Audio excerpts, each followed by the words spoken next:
Finally, dumating na po dito po sa Yamaha Revson, Lucao, Dagupan, Pangasinan, ang pinakabagong Yamaha NMAX Standard. Makikita nyo naman na talagang nagkaroon na po siya ng bagong muka. Kaya napaka-pogi na po at napakaangas ng kanyang bagong body and design. Dito sa bandang harapan, makikita natin yung malaking pagbabago nito pong kanyang facial cover. And then itong kanyang headlight design. Dahil dito po sa bandang gitna, nagkaroon po siya dito ng dalawang projector lights. Nandito po yung kanyang high beam and then yung kanyang low beam. At isa pa para sa akin, napakaangas ng pagkakadesenyo nito pong kanyang daytime running light. Dahil pag ating tinitigan, parang nagsisilbi nitong mga nanlilisik na mga mata. Bukod dyan, included na rin po pala, dito po yung kanyang mga turn signals. Iisa na lang po siya. Nandirito na po siya lahat dito po sa kanyang headlight assembly. Before kasi, nandirito sa bandang ibaba located yung kanyang previous na turn signals. Kaya talagang napakaangas ng kanyang dating. And then matte black naman po yung kanyang cover dito sa bandang ibaba. Glossy black naman po dito sa bandang itaas. At ito naman pong kanyang visor, ganun pa din. Hindi po siya adjustable. At ito po ay naka-fix. Glossy black naman po yung kanyang kulay. Dito po sa kanyang side profile, medyo mas bulky yung previous. Dahil nga dito sa kanyang facelift is parang naging slim type yung kanyang dating. Pero ang angas talaga ng kanyang forma. May makikita naman po tayo rito na Yamaha logo in chrome color. Mapunta naman po tayo dito po sa kanyang front suspension. Glossy black po ito pong kanyang telescopic fork. At ito naman pong kanyang front fender is glossy black with matte black color. At may nakalagay naman po rito na ABS. So ganun pa din yung kanya pong braking system ay naka dual channel ABS. Ang kagandahan naman po niyan kapag kayo po ay magprepreno, both front and rear, no, kahit na bigla ang preno ay hindi po maglalak yung ating mga preno dito sa harapan at likod. So mapipigilan po natin na mag-slide itong ating scooter pagdating po sa mga sudden stop. At ito naman pong kanyang preno dito sa harapan, gumagamit po pala ito ng single rotor disc brake along with single pot caliper na glossy black. At ito pong kanyang cast wheel is glossy black din po siya na Y design. At ang sukat naman po ng kanyang gulong rito sa harapan, ito po ay mayroong sukat na 110 by 70-13. At ang pangalawa sa mga noticeable changes na makikita natin dito po sa panibagong Yamaha NMAX ay ito pong kanyang digital meter panel display. Dahil nga po, iba na rin po yung kanyang pagkakadesenyo. More attractive na po siya ngayon kung i-compare natin doon sa kanyang previous version. So dito sa gitna, nandirito po yung kanyang square na digital meter panel display. And then sa magkabila, nandirito naman po yung kanyang turn signals indicator at may light indicator pa po dito sa bandang itaas. At ito naman pong kanyang handlebar, combination po pala ito ng black and then nagkaroon siya ng gray color at may makikita po tayo rito na Yamaha logo dito po sa bandang gitna. At pagdating naman po sa kanyang mga button selectors, nandirito po sa kaliwa itong kanyang high beam and low beam. May menu tayo rito, turn signal selector at ang kanyang horn. Habang dito naman po sa kabila, nandirito po yung kanyang auto stop start system. May hazard po ito. And then ang kanyang electric starter. Ito naman pong kanyang mga brake levers is black color po siya. Itim din po yung kulay nito pong kanyang handle grip. At ganun din po yung kulay nito pong kanyang end bar. Mapunta naman po tayo dito po sa kanyang ignition. Equip po ito ng smart keyless system. Nandirito po yung kanyang navigation knob. So the same pa rin ng previous yung design. At bukod dyan, included na po pala rito yung kanyang fuel at set opener. Mapunta naman po tayo rito sa kanyang mga side pocket. Silipin natin, baka may nagbago rin dito. Dito po sa kanan, ganun pa rin, no? So ito po is sakto lang. Pwede lang po natin yung paglagyan ng mga coins or glove dahil medyo may kababawan. Habang dito naman po sa left side, open po ito. The same din nung una, yung kanyang previous model na malalim. Marami tayong mailalagay rito like mobile phones, gloves, etc. At ang kagandahan niyan, ito binago na po yung kanyang USB charging port. Dahil kung before is kailangan mo pang gumamit ng car lighter, ngayon po naka USB Type-C na siya. Yung iba USB Type-A, pero ito USB Type-C. which is 3 times faster than the USB Type-A.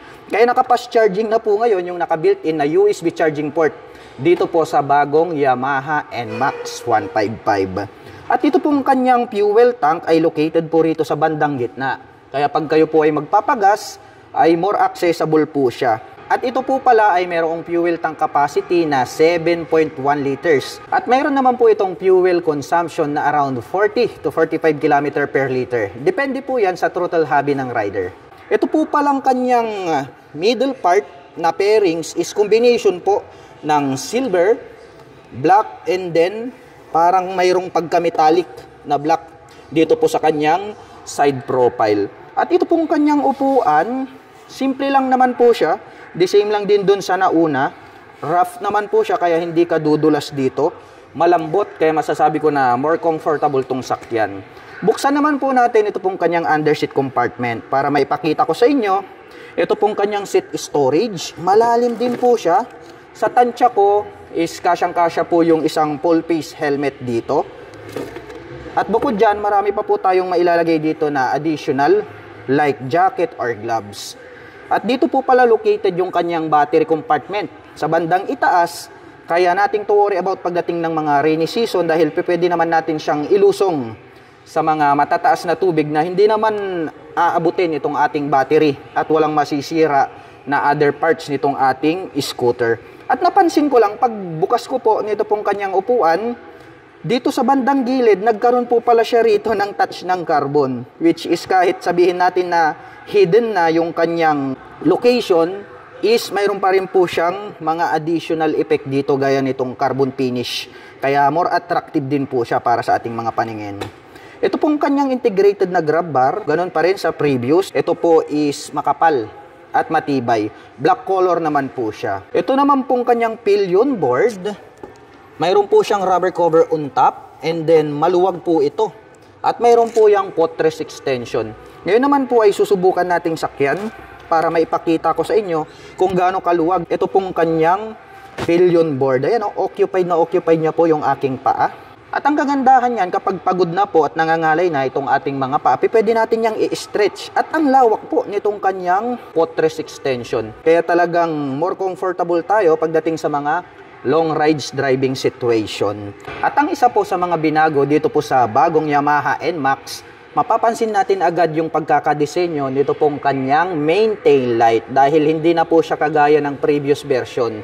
Ngayon, more attractive na siya. Dito po sa bandang itaas, nandirito po yung kanyang brake light, habang yung kanya naman pong mga turn signals ay located dito sa bandang ibaba. So talagang astig na yung kanyang dating. Mayroon naman po tayong makikita rito na Yamaha logo dito po sa bandang gitna. At ito naman pong part na to na naka-emboss, pag ating sinilip, ito po yung kanyang plate light. At ito pong kanyang rear fender, ang kanya pong nagsisilbing plate holder. May added light reflector dito sa bandang ibaba at mayroon pa po dito sa magkabila. Mapunta naman po tayo dito po sa kanyang engine. Makikita naman natin na wala pong pagbabago yung kanyang engine design compared natin dun sa previous version. Ito pong kanyang engine cover is matte black. May naka-intact po rito na Yamaha. Nagkaroon ng 3 pins dito and then mahaba po itong kanyang airbox cover na matte black po yung kulay. So wala po tayong makikitang pagbabago pagdating po sa kanyang engine design. The same po siya doon sa ating previous version.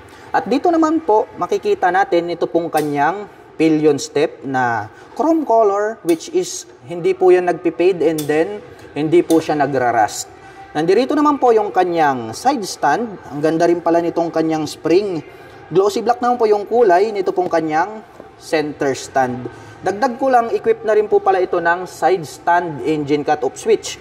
Once po na naka-engage ito pong kanyang side stand, ay hindi na po tatakbo or magi-start itong ating scooter. Kaya ligtas din tayo at iwas sa disgrasya na pwedeng idulot ng naka-engage na side stand. Dumako naman tayo dun sa bandang kabila. At pagdating naman po dito sa kanyang rear suspension, ito po yung isa sa mga noticeable changes na mapapansin natin dito po sa bagong Yamaha NMAX. Dahil kung before is standard lang po yung kanyang rear shock absorber, ngayon po ay gumagamit na po ito ng dual sub-tank shock absorber. Parang dark brown yung color nito pong kanyang canister. Silver naman po yung kanyang tip. At glossy black naman po yung kanyang coil spring. At pagdating naman po rito po sa kanyang rear braking system, ito po ay equipped with single rotor disc brake with single pot caliper na matte black. Ang sukat po ng kanyang gulong rito po sa bandang likuran, ito po ay mayroong sukat na 130 by 70-13. At of course, naka-tubeless na po ito. At ito pong kanyang stock pipe, the same lang din dun sa previous version. Matte black po, ito pong kanyang head protection guard. At mayroon naman po itong single exhaust. At idagdag ko lang mga ka-LM, ito po palang ating Yamaha NMAX ay mayroon po itong traction control. The same lang din po ito sa previous version. Para naman po sa mga hindi pa nakakaalam, dito po sa bandang likuran, mayroon po itong tracking device na kung saan ay binabantayan nito ang pag-ikot ng gulong 100 times per second. At kapag na-detect niya po na mag-i-slide dito pong ating likurang gulong, ay agad niya pong hahabulin yung ikot ng gulong dito sa bandang harapan para po maiwasan natin na mag-slide ito pong ating scooter. Magagamit din po natin yan pagdating po sa mga cornering dahil maiwasan nating madulas ito pong ating Yamaha NMAX. Kaya napakagandang features niyan, yung traction control system. Ito po ay equipped ng liquid cooling system. Kaya kung mahilig po kayong mag long rides, alam nyo naman na talagang ang Yamaha NMAX ay nakadesign para sa mga long rides driving situation. Dahil nga ito ay naka-liquid cooled.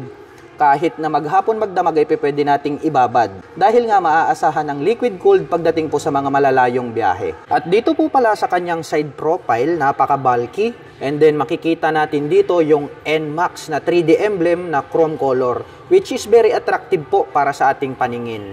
At dito naman po sa bandang gitna, combination po ito ng parang rough na matte black and then parang nagkaroon ng metallic color dito po sa bandang gitna. At ito po palang version na ito ay equipped po ito ng Y-Connect. So pwede po nating i-connect yung ating mga gadgets like mobile phones.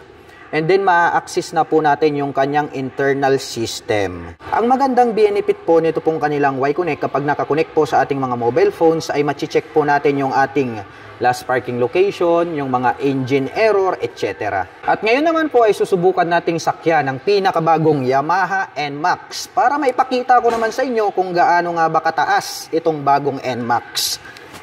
Pagdating po sa kanyang ground clearance at seat height, masasabi ko na the same lang din dun sa previous version dahil talagang mababa siya. Kaya kung inyong makikita ay flat na flat ito pong ating paa into the ground. Kaya masasabi ko na very comfortable pa rin ito para po dun sa mga kababayan natin na 5 flat and above. Anyway, para sa mga magtatanong naman, ang aking height is just around 5'6". Kaya more comfortable po ito para sa mga tulad ko na 5'6" in height. At siya nga pala, nakikita nyo ba itong gamit kong sapatos? Ito po ay Nike Ambush at ito po ay inyong mabibili at makikita sa Thrift Store Abra. At kung gusto niyo pong magkaroon ng mga ganito kagagandang mga sapatos na matibay, branded at affordable ang price tag, ilalagay ko na lang po sa description box sa ibaba yung link para makabili po kayo ng mga ganito kagagandang mga sapatos. At pag-usapan naman po natin ang kanyang engine specifications. Ang pinakabagong Yamaha NMAX ay meron po itong 155 cubic centimeter engine displacement. Naka single cylinder, single overhead cam, 4-stroke with 4 valve. At nakakapag-provide naman po ito ng maximum power na 11.3 kW at 8,000 RPM. Habang nakakapagbigay naman po ito ng maximum torque na 13.9 Nm at 6,500 RPM. At ang presyo po ng Yamaha NMAX 155 2025 standard version ay nagkakahalaga po ito ng 155,900 pesos. At kung gusto mo naman pong kumuha ng hulugan ay kailangan mo lang pong mag-down payment ng 26,800 pesos. At mayroon naman po itong 7,141 pesos sa loob po yan ng 3 taon.